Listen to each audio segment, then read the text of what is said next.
doing it. So I'm just like multiplying it by a couple numbers and dividing it by something else. Okay. Yep. 3, 2, 1. All right, welcome back. This is Priest now, and I'm going to kick things off with a score that is not correctly written on here, just to get it out of the way. This is the best Priest card in this expansion. It is Embrace Darkness. It is a 133, which puts it a tiny bit below Holy Nova. It's below all the premium. Like if you look over here on this like side here, you see left side, you see all these premium Priest cards. And then you see where 133 would come out, which is somewhere below Holy Nova. So it's like the least premium of the premium cards, which is fine, I think, because that's kind of where it should be. It has a downside, which is that your opponent gets to use it for a turn, but afterwards, you not only kill the minion, you also get the minion. And the real upside of this card is when you play it on an empty board, because it costs 6 mana. It's not like you have to do anything after that. And then your opponent just loses the minion. Period. Like, your opponent plays a Boulderfist Ogre. You play an Embrace Darkness.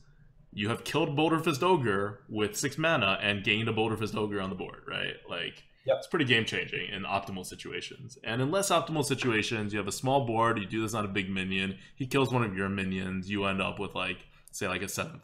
Right? Still very worth it. Yeah, basically. And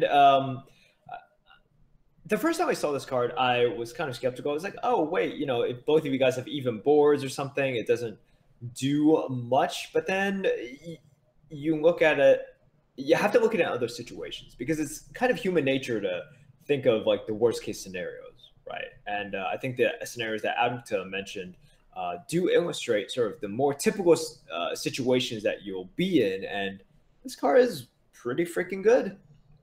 Yep. And moving on to the other really good Priest card that's not going to get a lot of attention, it is Devour Mind, 5 mana, draw 3 cards. Copy 3 cards from your opponent's deck and add them to your hand, which is basically draw 3 cards in the vast majority of situations. And so it is Bog Creeper level, because it is game winning enough in that sense. 5 mana is kind of, in my opinion, the perfect mana to use to draw cards. I've always loved Nourish. It's basically it basically draws you the cards you need while giving you enough mana to still do something on the board. Yep. Okay. Let's talk about 2 small cards that the Priest got. The first one is a minion. It is a 2 mana 2/2 Shadow Ascendant. It says at the end of your turn, give another random friendly minion +1/+1. So right now we have this at a 116. Yep. And I know some people might want this to be higher, and this is something that I think it's okay, like at this spot, because once again, end of turn effects are always going to be weaker than sort of start of turn effects, right? In which you can give initiative, and once again, you also can't choose with this as well, so you don't know which one is getting the +1/+1 buff. Yep.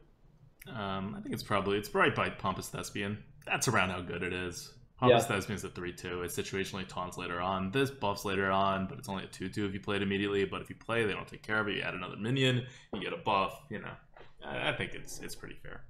Yep. Next card is Spirit Lash, a 2 mana common spell, which says Lifesteal, deal 1 damage to all minions. Yeah. It's fine. Look, dealing 1 damage to all minions means you're basically playing an Arcane Explosion that deals your own minions, but you get to Lifesteal. It's called a Whirlwind. Yeah. It's like that card exists. It's 1 mana less. It's called a Whirlwind.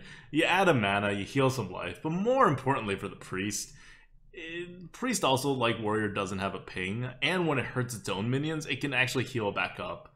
So it gets some side benefits from these kinds of things, and like it's just useful. Priest doesn't actually deal damage at all, right? Like it's actually just really useful to have these kinds of like little swing damages going around. It just does a lot of different things. Yep. Okay, Acolyte of Agony. This is my favorite card in the preset. It is a nice, simple 3-mana, 3/3 lifesteal. It is the only lifesteal minion that is freaking on curve. It's not good on curve, but it's technically on curve. You get 6 stats for 3 mana. You're not happy, but it's okay. And then you get a whole bunch of health for it. This is what I thought lifesteal was going to be, not the reality of what cards they printed for lifesteal. So, I like the card. It's an average card. This is why I like it, right? Like, this is the properly statted average card. It is not overpowered. It is totally playable in Arena. No one's happy. No one's sad. It is fair. Yep. I think it's very fair. Okay, so going on to the last card, we have Eternal Servitude, right? 4 mana, discover a friendly minion that died this game, summon it. We have this at a 118, so it's like pretty good. This thing could be bonkers, especially with Free from Amber in the game. And it's nice that it's a discover effect, right? That's where like almost all of its value comes from. Because that's really where all of its Mind Games is in here somewhere, right? Like, where's Mind Games? Just compare it to Mind Games. Mind Games is at 80 freaking 4. All right? And no one's sad that Mind Games is not higher. No. And we've also seen a variant of this card in Resurrect, which is not in the meta anymore. Yeah, but that was good too. That was good. It was a perfectly fine card. And this card, you have to pay more, but the ability to discover a minion is so clutch. You just want a bigger minion. That's usually all it is. Okay, and we have Shadow Essence to finish this off. 6 mana, summon a 5/5 copy of a random minion in your deck. Basically, summon a 5/5. It could maybe potentially have an ability. This is not constructed. You can't synergize your deck like this. It's not good. It's at 80. It's still a 5/5, right? Like, even though it's understated for its mana cost, it's still a 5/5 with a chance to have an ability. Yep. And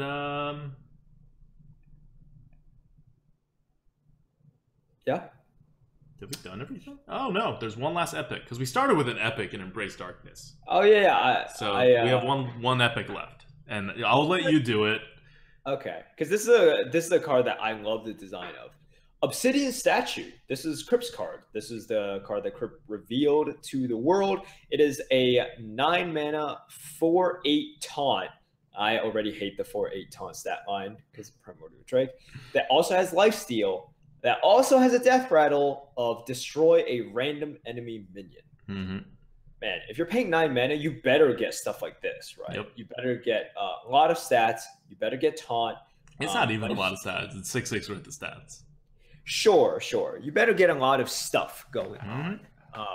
And the death rattle is definitely useful when you're down. When you're up, it's still okay. Right now we have this at a 109. I'm kind of surprised it's not higher. It's at a 109 mostly because it's heavily understated. It does heal you, but you are a priest and you can heal yourself. It does have taunt, but taunt's not worth too much. Like, you have to make up 3 mana's worth going to 9 mana, which is the most awkward turn. And the destroy a random enemy minion really is not worth as much as you think because it is in a death rattle. So your opponent controls, for the most part, which minion is going to get destroyed. And you have 8 health too. So let's say you put this minion, you put this down, right? Your opponent has a board. They can kill it, they kill it. You don't even destroy any minions. It will actually miss. On the other hand, let's say they can't kill it. It's still a 4/8. They play a bunch of minions. They just don't attack into it. You can't kill this off. So then they still get to decide which minion it kills the next turn. Like, the destroy a random enemy minion is not going to get the minion you think it'll get. This is not a deadly shot. This is a death rattle. And when death rattle has destruction effects, they're all pretty bad because you are not in control. There is no, like, explicit RNG in these kinds of effects, but as far as it goes, you don't have the control. And when you don't have the control, it could be RNG, it could be your opponent. It doesn't really matter. So, okay. 109 is just factoring in how slow this card really is. We'll see, right? Like, if this card ends up being really good, we can always move it up. Definitely a card I had my eyes on. Yeah. But I think it's fair to start it off at a 109. With 9 mana, you really need some game-changing cards, and this like barely fits the description, I think. Yep. So, like, you know, what's like a 140, for example? Cabal Shadow Priest. Yep. Okay. So that's it for Priest besides the Legendary, which is a Archbishop Benedict, which shuffles opponent's decks into your decks, and we don't care about that. So let's move on. Next up is going to be Shaman or Warlock, Shaman or Warlock, Shaman or Warlock. You pick. Oh, I'm going to go Shaman. All right, let's do Shaman. All right. 3, 2. I'm opening up this Coke or I'm not going to make it. I'm not going to make it, dude. We got to go.